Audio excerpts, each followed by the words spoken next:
घराच्या कोणत्याही आर्थिक व्यवहाराशी, जमिनीमधल्या पार्टनरशिपशी दुरान्वयी माझा संबंध नव्हता.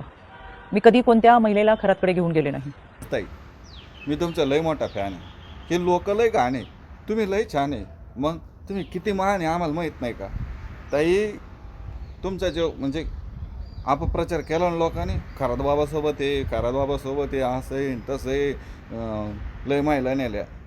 खरंच आम्हाला तुमच्यावर विश्वास आहे. तुम्ही एकही महिला त्यांच्याकडे नेली नाही. फक्त तुमची सख्खी बहीण आहे, ती त्यांच्याकडे घेऊन गेले. काहीतरी आपलं म्हणजे तुम्ही जसं त्यांना मानत होते तसे त्या बी मानत होत्या. पण तुम्हीच म्हणता की मी महिला घेऊन नाही गेलं. बरोबर आहे ताईचं, पण खरंच ताई तुमच्यावर लय अन्याय झाला. तुमचं एवढं मोठं काढून घेतलं पद बीद सगळं. हां, अरे काय लोक आहे काय नाही, एखाद्या माणसाला इतकं परेशान नसते करीत ना. मग काय केलं होतं खरात बाबांनी, तरी काय वाईट केलं बरं? खरात बाबांनी काहीच वाईट नाही केलं. आता स्वतः बाया गेल्या तिथं, आता त्यांना चांगलं वाटलं आणि ते उघड झालं म्हणून त्यानं खरात वाईट झाला.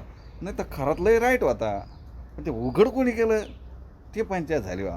तवाच ते तर थोडंसं प्रकरण दाबायला पाहिजे होतं, पण आता 2-1 महिन्यानं दाबायला जरा जड जाऊ राहिलं ते, पण दाबून जातं ते प्रकरण दाबून. ताई काळजी करू नका, मी तुमच्या पाठीमागे. अजिबात काळजी करायची नाही. हां, सगळे आपले जेवढे बी लोक आहेत ना नेटवरचे, सगळे तुमच्या पाठीमागे.